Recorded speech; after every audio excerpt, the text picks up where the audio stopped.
하나님의 말씀은 마태복음 9장 27절부터 31절까지 교독하시겠습니다. 예수께서 거기서 떠나가실새 두 소경이 따라오며 소리질러 가로되 다윗의 자손이여 우리를 불쌍히 여기소서 하더니 예수께서 집에 들어가심에 소경들이 나아오거늘 예수께서 이르시되 내가 능히 이 일 할 줄을 믿느냐 대답하되 주여 그러하오이다 하니 이에 예수께서 저희 눈을 만지시며 가라사대 너희 믿음대로 되라 하신대 그 눈들이 밝아진지라 예수께서 엄히 경계하시되 삼가 아무에게도 알게 하지 말라 하셨으나 저희가 나가서 예수의 소문을 그 온 땅에 전파하니라. 아멘. 성경을 읽는 것이 맛있다면은 우리 신앙생활이 놀랍게 달라질 거라고 생각합니다. 여러분은 성경을 읽을 때 맛을 느끼시는가요? 단맛인가요? 쓴맛인가요? 씁쓸한 맛인가요? 짭짤한 맛인가요? 아니면 무덤덤하신가요? 아니면 졸려가지고 성경은 수면제라고 금세 잠이 오는가요? 이건 신앙생활이 굉장히 중요한 거예요. 사람마다 믿음 갖기를 원하고 하나님이 함께 하시길 원하고 하나님 임재하신 예배를 기도하고 또 하나님 내 기도에 응답하시기를 원하지만 그러기 위해서 먼저 있어야 할 게 뭐냐면 성경을 읽는 게 맛있는 사람, 이 사람은 아까 말한 모든 것이 다 이루어질 수 있습니다. 성경이 맛집인가? 그래서 일찍이 시편 기자는 하나님의 말씀은 꿀보다도 송이꿀보다 더 달다고 했어요. 오늘 이 말씀을 읽으면서 우리는 어떤 느낌일까? 또 흔히 많이 읽는 마태복음의 한 구절, 또 소경 이야기네 하고 지나칠 수 있겠습니다만 오늘은 좀 그런 시간이 아니었으면 좋겠어요. 왜? 이것이 우리에게 참 중요한 메시지라고 보기 때문이죠. 우리가 잘 아는 듯이 팔레스타인 지방은 건조한 땅이고 석회암 지역이라서 먼지가 많아가지고 이 눈병, 안질이 많다고 합니다. 그러다 보니까 소경도 많이 나오고 그래서 성경에 보면 주님께서 소경을 고치신 이야기가 대략 3번 나오는데 이게 그 중에 한 번이죠. 이것 말고 실로암에 가서 씻으라 요한복음에 나온 실로암에 가서 눈이 떠진 소경 이야기하고 그 다음에 유명한 바디메오 이야기 대략 이 3가지가 나옵니다. 이 성경 읽으면서 우리가 몇 가지를 좀 주목해 볼 것이 있는데 이 소경은 눈을 떴어요. 여러분 지난 코로나 시절에 코로나를 앓고 있다가 하나님께 기도했더니 금방 나았다면 여러분이 얼마나 기뻤겠어요. 근데 그런 경험을 못하신 분들은 주님이 병 고치신다고 하는데 나는 아닌가 보다 라고 여기고 뭔가 성경과 내가 거리가 멀다, 상당히 멀다, 아주 멀다. 그러니 성경을 갖고는 있지만 잘 믿어지지 않는 것, 이것이 오늘 몇몇 사람의 이야기는 아닐 거예요. 그래서 대부분 이 성경을 그대로 받아들이기 뭐하니까 사람들은 해석을 해요. 여러분 이 시대에도 소경이 많습니다. 영적인 소경, 물질의 눈먼 소경, 사랑의 눈먼 소경 하면서 우리는 소경인 걸 고쳐야 됩니다. 아니요. 실제 상황은 뭐냐면 눈을 뜨지 못했던 소경이 눈을 뜬 거예요. 그걸 자꾸 어슬렁 대충 덮고 넘어가면서 이 말씀을 그냥 받기는 뭐하니까 적당히, 이건 참 위험한 발상이고 이러면 안 됩니다. 이러면 이 성경은 우리와 아무 상관이 없어요. 그냥 책 중에 하나일 뿐이에요. 이 성경이 제대로 보이려면 뭐냐면 적어도 이 말씀이 내게 충격이 돼야 됩니다. 내게 와 닿는 게 있어야 됩니다. 진짜? 나았어? 소경이 그 눈이 밝아졌어? 진짜? 라고 하는 느낌이 안 오면 우리는 이 성경을 남의 이야기처럼 볼 수 있어요. 저도 요즘 유심히 귀를 긴 게 뭐냐면 길 가는데 앰뷸런스 소리, 오늘 몇 번 들었나? 잠깐 제가 운동하는데 그 1시간 반, 2시간 동안 4번 들었어요. 어떤 때는. 오늘은 한 번도 안 들린다 했더니 또 왱 지나가더라고요. 근데 그 앰뷸런스 소리가 그냥 소리라 한 사람은 누가 급한가 봐. 또 중환자, 응급환자인가 보지? 그러나 어떤 사람이 그 타고 있는 분이 우리 아버지예요. 우리 어머니예요. 그러면 얘기가 달라지는 거죠. 여러분, 우린 지금 목사가 설교하는 것을 매주안 듣고 있습니다. 옛날 이야기 듣듯이 또 들을 수 있습니다만, 그러나 그건 이 성경이 나에게 부딪혀오는 건 전혀 다른 이야기예요. 성경은 수많은 하나님의 역사, 우리가 믿을 수 없고 믿기 힘든 일이 나와 있어요. 너무 믿기 힘들다 보니까 멀찌감치 떼어놓는 거죠. 어떤 이름으로 해석한다는 명분으로. 성경은 해석하기 전에 믿어야 할 말씀이라고 우리는 배웠습니다. 성경은 믿어야 할 말씀이에요. 이해해야 할 말씀이 아니라 믿어야 할 말씀이라 이 말이죠. 우린 이런 일이 우리 삶 가운데 일어났으면 좋겠다라고 원하는 것은 이것을 사실로 받아들일 때 그 다음 단계예요. 이적을 사모하는 것은 이 말씀을 사실로 인정하니까 나에게도 이런 일이 있으면 좋겠다고 기도하는 거죠. 내 당초부터 해석하고 성경은 그냥 이야기라고 하는 사람은 그 다음 단계가 나오질 않습니다. 그 사람 성경이 재미가 없고 맛이 없어요. 우리가 신앙생활하면서 정말 경계해야 할 게 뭐냐면 신앙생활에는 우연이 없다는 것. 여러분, 우리 교회 여러분 나오신 거 우연이라고 생각하시는 분이 혹시 있을지 모르겠지만 저는 적어도 여러분이 이 자리에 함께 앉아서 예배드리는 것이 결코 우연이 아니라고 여기는 사람이에요. 왜? 왔다가 가고 그런 사람 많은데 여러분들은 안 갔어요. 이번 주 남아있고 설교를 듣고 있어요. 결코 우연이 아니라고 생각합니다. 우리 삶 자체가 우연이 아니라는 것. 그건 신앙인이라면 누구나 가져야 할 생각이라고 생각합니다. 왜? 우리는 하나님의 살아계심과 인도하심을 믿는 사람들이죠. 하나님이 여기까지 오게 하셨다. 에베네셀, 여기까지 도우셨다. 우리는 그것이 믿는 사람의 생각이라고 여기기 때문입니다. 자, 우연이 없다. 또 한 가지는 신앙생활에 요행이 없어요. 우린 기도하다가 기도가 꼭 응답했으면 좋겠다. 근데 안 되면 실망하고 되면 야 마치 로또 복권 당첨된 것처럼 야 좋아합니다. 사실 이것도 요행을 바라는 심리에서 나온 게 아닐까요? 신앙은 요행이 아닙니다. 됐으면 좋겠어. 근데 될 수도 있고 안 될 수도 있고. 그러니까 마치 기도도 확률이 있어서 될 확률, 안 될 확률. 이건 전혀 성경과 맞지 않습니다. 여러분, 요행은 믿는 사람이 써서는 안 될 말이라 생각합니다. 그래서 사실 저는 행운 이런 말을 별로 쓰고 싶지 않아요. 행운이란 말. 왜? 그건 운이란 뜻이거든요. 운수란 뜻입니다. 요행을 바라는 사람이나 쓸 수 있는 말이지 하나님 말씀을 믿는 사람이라면 요행이란 말을 써서는 안 됩니다. 여러분도 저도 그런 말 쓴 적이 있었는데 한때는 재수 좋았다. 오늘 재수 없는 날이다.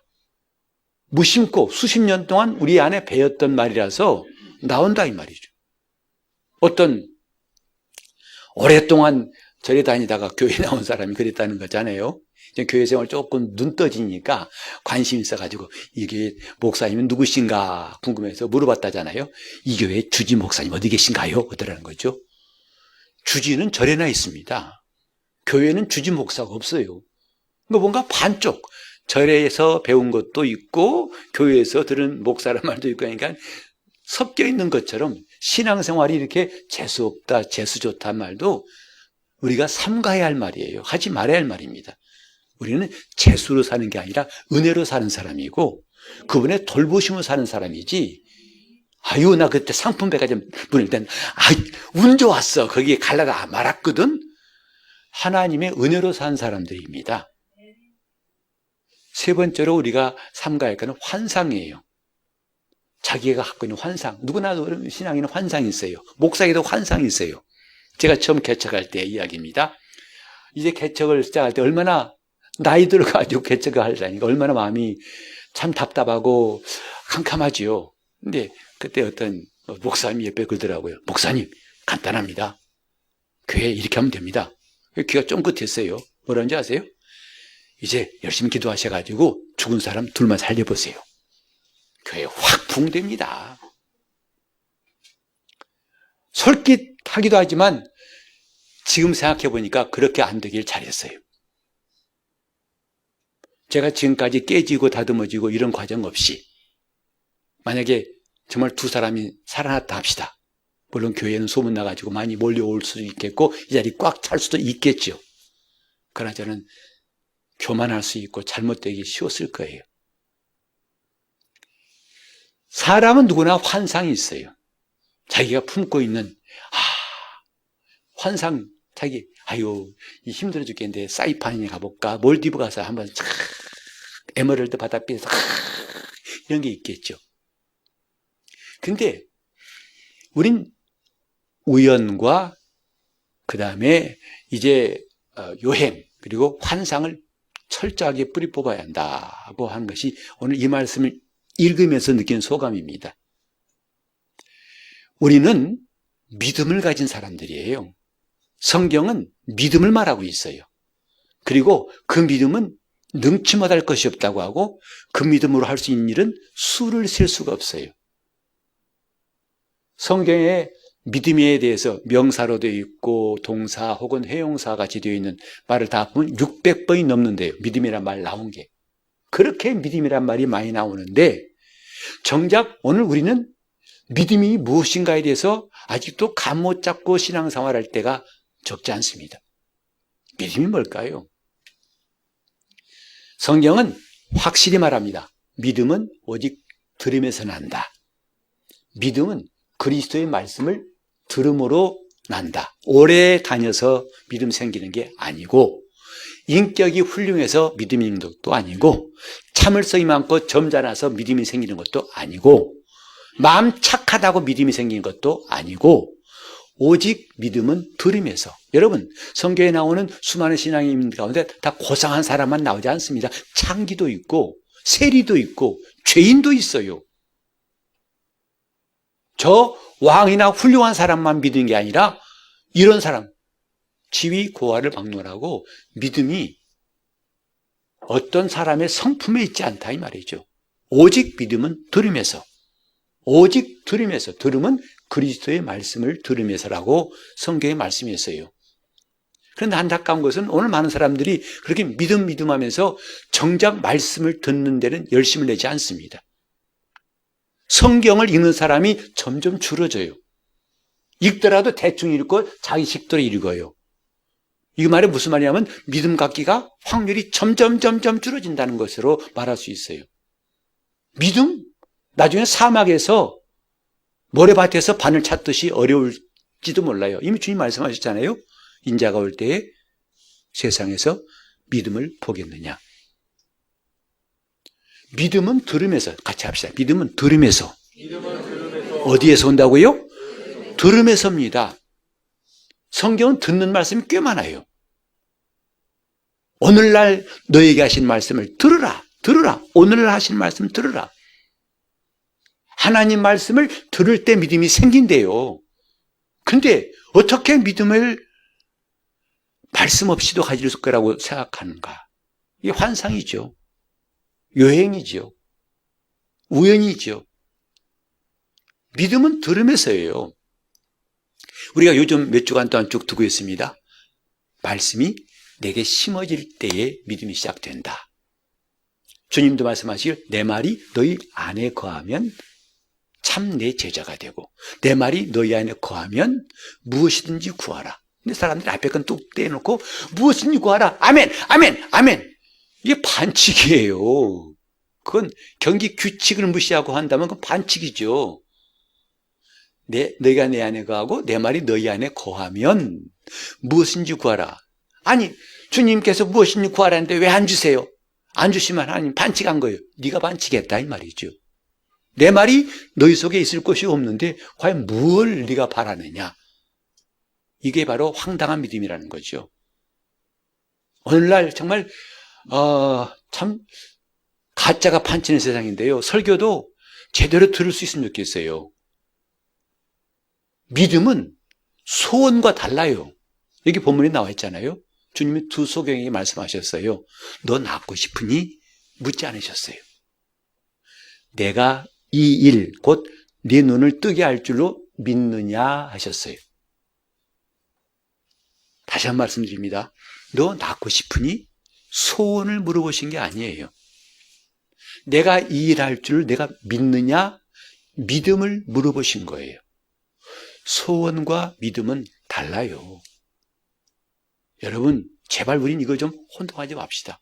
소원과 믿음은 달라요. 이걸 혼동하시면 안 됩니다.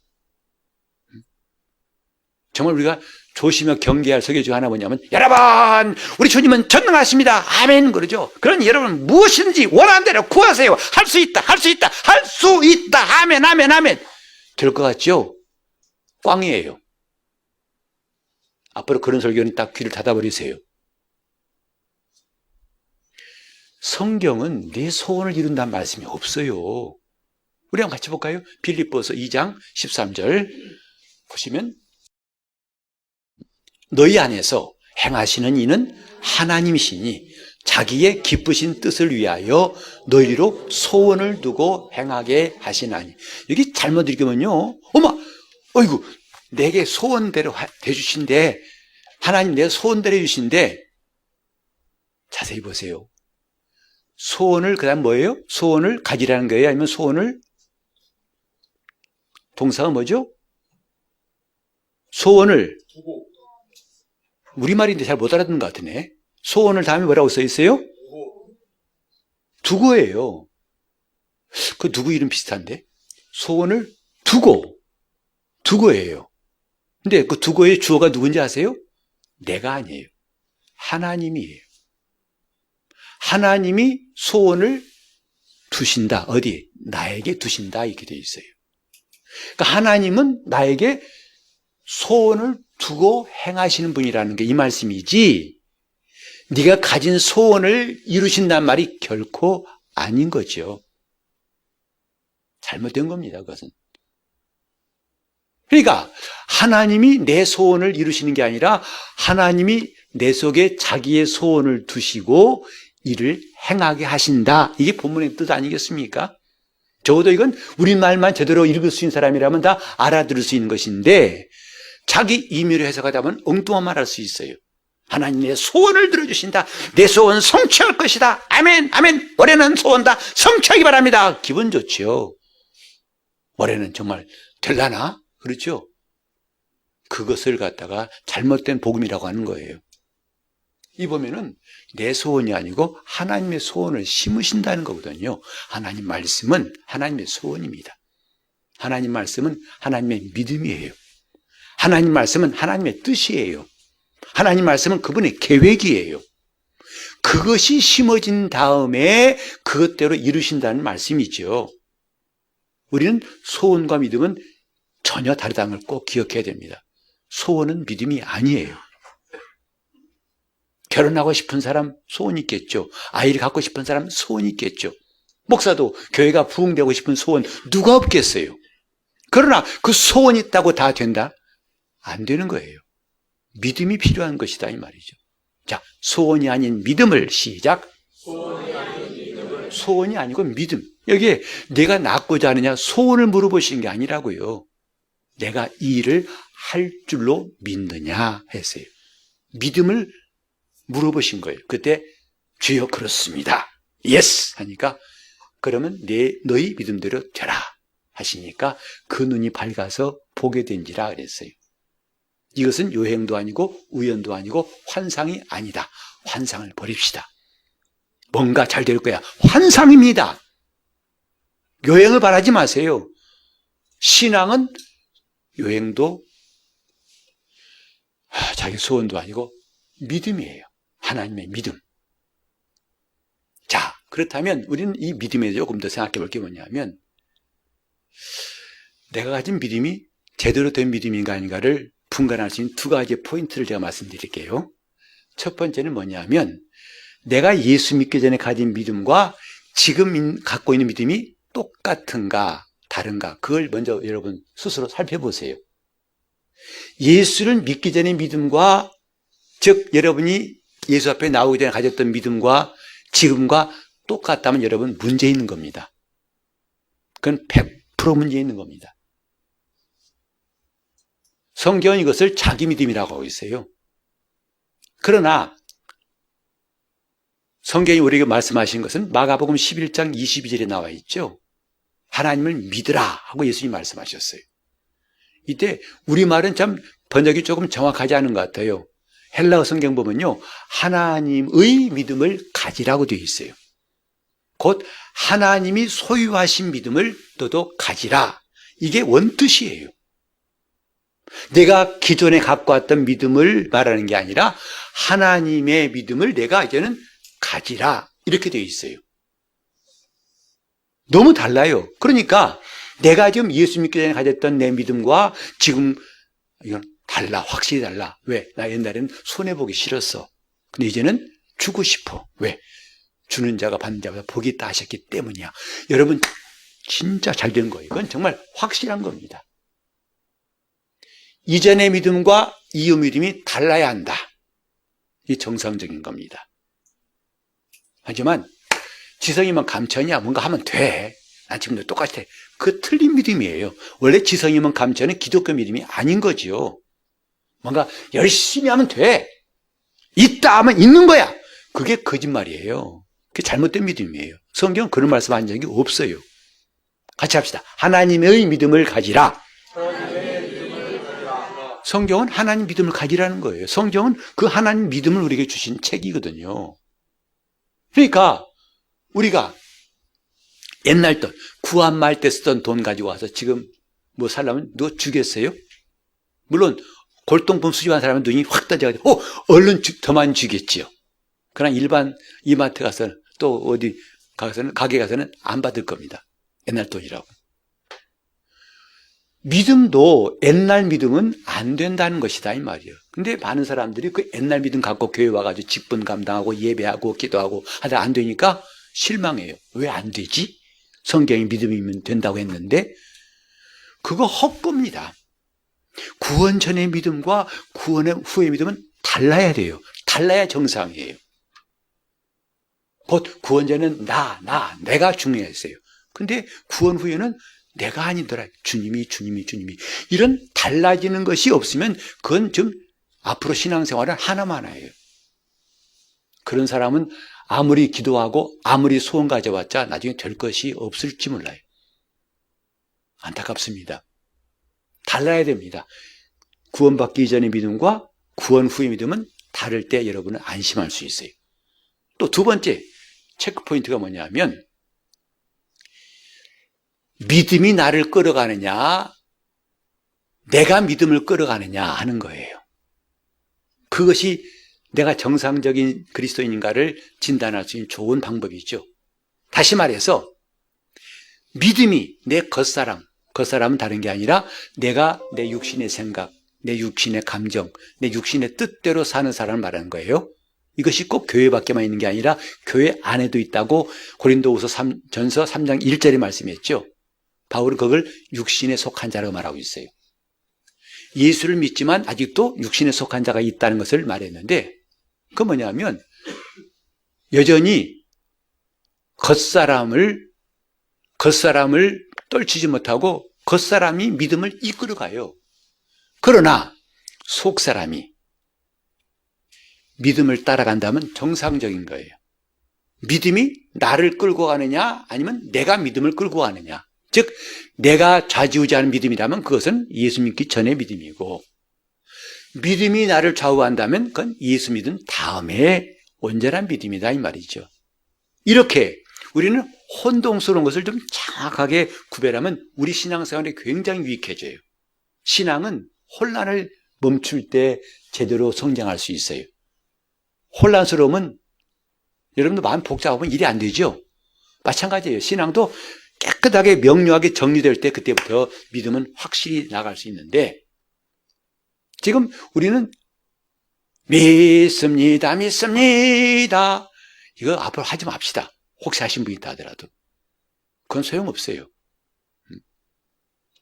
그렇다면 이제 예수 믿기 전의 믿음과 예수 믿은 다음의 믿음은 어떤 차이가 있냐? 결정적으로 주어가 달라요. 예수 믿기 전의 믿음은 다 내가예요. 내가 주의 말씀이 진리인 줄 믿습니다. 내가 하나님은 살아계신 줄 믿습니다. 내가 하나님 나와 함께 하심을 믿습니다. 하나님 이 병을 고치실 줄 믿습니다. 참 믿음이 좋은 것 같은데요.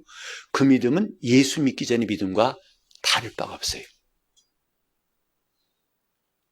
쉽게 말하면 이전에 절에 다닌 사람이 절에 불상 앞에 가서 비나이다 내 소원을 하고 불상 앞에서 빌었던 것을 대상만 바꿔가지고 예수여 아까 주지 목사 찾는 사람 마냥 예수여 내가가 주어가 되면 그 믿음은 아니다는 거예요. 주어가 바뀌어야 돼요. 뭐가? 그리스도께서 주시는 믿음이 돼야 한다 이 말이죠. 주님이 주신 믿음. 아까 그게 바로 하나님의 믿음 아니에요? 자, 우리도 디모데후서 3장 15절을 함께 읽어보겠습니다. 또 내가 어려서부터 성경을 알았나니 성경은 능히 너로 하여금 그리스도 예수 안에 있는 믿음으로 말미암아 구원에 이르는 지혜가 있게 하느니라. 여기 어떤 믿음이라고 했어요? 그리스도 예수 안에 있는 믿음. 원래 내 안에 있는 믿음이 아니라 어디에 있는 믿음이라고요? 그리스도 예수 안에 있는 믿음. 그 믿음은 나로 하여금 구원에 이르는 지혜가 있게 한다 이거죠. 그 믿음이 성경에 있다는 거 아니겠어요? 여러분 제발 우리는 이걸 알고 가야겠어요. 안 그러면 우리 앞날이 캄캄해요. 이 다음이 없어요. 뭐 다음 기도는 했지만 그 다음이 없으면 응답이 없는 거죠. 그러나 기도한 사람은 그 다음이 있다면 응답이 올 겁니다. 물건을 보냈는데 못 받아요. 그러면 황당한 거 아니겠어요? 그게 뭐냐? 황당한 믿음 때문이에요. 내 안에 있는 믿음이 아니고 뭐예요? 그리스도 예수 안에 있는. 아주 큰 소리 합시다. 그리스도 예수 안에 있는 믿음. 시작. 그리스도 예수 안에. 다시 한번 시작. 그리스도 예수 안에. 이 믿음이 돼야지 소원은 필요 없다 이 말이에요.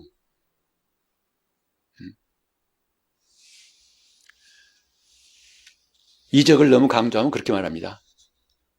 아, 예수님 살리셨잖아요. 목사님 살려보세요. 참 답답하죠. 누구는 원치 않나요? 누구는 아니 우리 교인 가족인데 목사가 안타까우면 없겠냐고요. 근데 왜 뭐 살리세요? 주님은 살리셨는데. 그러면 예수님 이후로 죽은 사람 없어요. 다 살아나니까. 그죠? 다 살아나잖아요. 죽었으면 뭐예요? 벌떡 일어날 건데. 지금 사람들은 그런 국적도 불분명한 소유 이상한 믿음 가지고서 주 앞에 나와서 기도하고 주 앞에 나와 찬양하고 봉사하고 하다가 자기 어때 요양이 또 자기가 원하는 대로 되면 할렐루야 하고 이게 틀어지면 상처받고 떠나갑니다. 우린 이런 안타까운 일을 수없이 봐왔잖아요.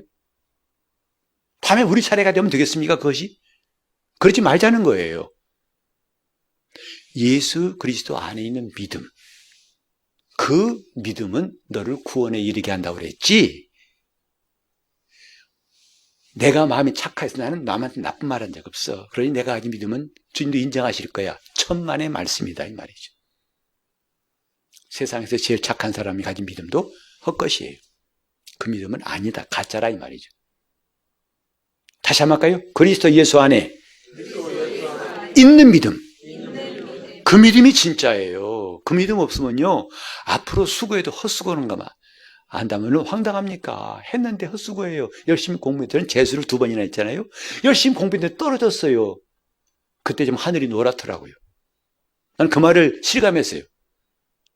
발표 보니까 내 수험번호 앞에 사람과 뒷사람은 있는데 가운데 나만 없어요. 그때 수험번호가 455번인데 찬송가 455장이 은혜롭더라니까. 주 안에 있는 나에게 딴 것이 있으랴. 아, 참 그때 알았다면 좋았을 텐데 그때는 그 생각 안 나요. 그냥 다만 하늘이 노랗더라고요. 어떻게 또 부모님 만나나. 근데 그보다 더 황당한 것은 열심히 믿었는데 그날에 가서 생명록 내 이름이 없대요. 나는 천국에 들어갈 수 없대요. 이건 다시 기회가 없어요. 최소는 다시 공부하면 되지만. 그러지 말자고 지금 우리 이 말씀 듣는 거 아니겠어요? 같이 할까요? 그리스도 예수 안에 있는 믿음. 내 믿음이 아니라니까요. 내 믿음이 딴 게 아니라 내가 믿고자 하는 믿음이 아니라 주님께로부터 주어지는 믿음이다 이 말이죠. 그래 믿음을 은사라고 그래요. 성령으로 믿음을 그랬죠. 믿음도 주어지는 믿음이 진짜예요. 하나님 말씀 믿으려고 고민하지 막 애쓰지 마세요. 그 헛수고입니다. 믿어지는 그 방법을 택하세요. 그 말씀이 믿어지는 길이 있다니까요. 내가 믿으려고 하면 죽을 때까지 안 믿어질 겁니다. 그러나 그분이 믿어지게 하는 방법을 택하면 우리는 놀라운 일들을 경험할 수 있어요. 이게 바로 그리스도 예수 안에 있는 믿음이다 이 말이죠. 그런 믿음은 첫째, 주어가 바뀌어야 한다는 것. 내가가 아니라 그리스도께서. 그러면 두 번째로 그런 믿음은 어떤 특징이 있냐면요. 내 감정을 포기하는 믿음이에요. 내 생각을 포기할 수 있는 믿음이 그게 진짜 믿음이라 이 말이죠. 심지어는 내 의지까지도 포기해요. 내가 믿어보겠다는 그 의지까지도 포기하는 게 진짜 믿음이라고요. 그래야 주님께로부터 주어지는 믿음이 내 안에 임할 수 있는 거지요. 이걸 다른 말로 하면 자기를 부인하는 믿음이라는 거죠. 그러니까 오늘 사람들은요, 병 낳고 싶은 마음이 급해가지고, 주여, 믿습니다. 그냥 지푸라기를 붙고 싶은 마음으로, 주여, 어디 계십니까? 막 총 쏘는 거야. 주여! 소나무 뿌리 서너 개 뽑아야 되겠다. 나무만 불쌍하지 소용없습니다. 내가 해보겠다는 걸 포기하세요. 그때 진짜 믿음을 얻을 수 있어요. 뭘 원하느냐? 낫고 싶으니? No. 아니, 병자가 낫고 싶은 그 소원은 당연한 거 아니겠어요? 주님은 그걸 물어보신 게 아니라고요. 믿음을 물어보신 거예요. 내가 너희 일할 줄로 믿느냐? 왜 오늘 우리 삶에 이적이 없을까? 우리는 여기서 오늘 중요한 답을 찾기를 바랍니다. 내가 내 방향이 어디서 틀렸나? 오늘 그 방향을 좀 수정할 수 있는 기회가 되면 좋겠어요. 내 믿음이 아니라니까요. 하나님의 믿음이에요. 예수 믿기 전에 그 믿음은 내가 가진 소원을 이루고자 하는 믿음이었습니다. 그 소원은 던져버려야 된다. 내 소원은 던져버려야 된다 이 말이죠. 그래서 우리는 그 믿음이 오면 이제는 내 감정도 말씀에 일치시키고 내 생각도 말씀에 일치시키고 내 의지도 말씀으로 일치시키려고 하는 노력이 생겨요. 그게 진짜 믿음이에요. 자기를 부인하는 사람에게는 이런 놀라운 변화가 있다. 이게 변화예요. 우리 한 해 동안 변화를 받자 다짐하고 있잖아요. 이게 변화 아닙니까? 이런 변화가 있다면 여러분은 반드시 행복한 주님의 역사가 있을 거예요. 이런 변화가 진짜 중요한 겁니다. 그리스도 예수 안에 있는 믿음. 자, 그러면 그 믿음을 갖기 위해서 우리는 아까 믿음은 들으면서라고 했는데 조금 구체적으로 말하면 내가 그 말씀 받을 때 심중에 심어야 한다. 이게. 말씀을 심어야 믿음이 생기는 겁니다. 말씀을 심어야 그때부터 가브리엘 천사가 와서 말하니까 그 말을 말씀대로 이루어지다 하고 심으니까 그때부터 마리아는 예수를 수태하게 되었어요. 말씀을 심자. 말씀을 듣고만 끝나는 게 아니라 그 말씀을 심으려고 하자 이 말이죠. 그래서 그 말씀을 심는 방법 우리가 몇 번 들었죠. 말씀대로 말하고 말씀대로 생각하고 말씀대로 느끼고 말씀대로 사는 것. 말씀을 심는 방법이에요. 같이 합시다. 말씀대로 말하고. 중요한 겁니다. 정말 중요한 겁니다. 말씀대로 말하고 말씀대로 생각하는 거죠. 말씀대로 느끼는 거죠. 말씀대로 살아가는 거죠. 말씀이 심어지는 길이에요. 저는 우리 성도들이 한 사람 한 사람이 이런 놀라운 변화가 있어서, 이런 역사가 있어서 정말 여기저기서 맞아, 하나님 말씀이 이렇게 내게 심어졌어, 나에게 이런 이전에 믿던 믿음과는 전혀 다른 믿음이 나에게는 있어, 이런 감정이 막 사방에서 들려왔으면 좋겠어요. 맞아요, 목사님, 그게 진짜더라, 나도 그거 경험했어요, 진짜더라고요, 맞아요. 그러니 주님이 이런 놀라운 역사도, 이런 놀라운 일도 행하신다는 것, 감정은 따라오게 되어 있습니다. 그것은 말씀대로 생각하고. 이제 주님이 어린아이 이야기를 자주 하신 게 왜 그럴까 생각해 봤어요. 딱 어린아이가 그래요. 내가 말해주면 말한 대로 그대로 들어요. 근데 조금 그건 뭐라고 하는지 아세요? 진짜? 그러거든요. 그런 애 보신 적 있죠? 분명히 애예요. 근데 내가 말해요. 야, 이렇게 가자. 진짜? 어렸을 때는 엄마하고 같이 가다가다 엄마 한참 궁금할 때 저게 뭐야? 해바라기 꽃. 해바라기 꽃이구나. 엄마 저게 뭐야? 꽃가게야. 그렇구나. 근데 좀 지나다 보니까 가죠. 엄마 저거 뭐야? 저거 병원. 진짜? 그러면 걔 보고 말하세요. 너 다 컸구나. 너 어린애 졸업했구나. 이야기해 주세요. 애는 애인데 어린애가 아니에요.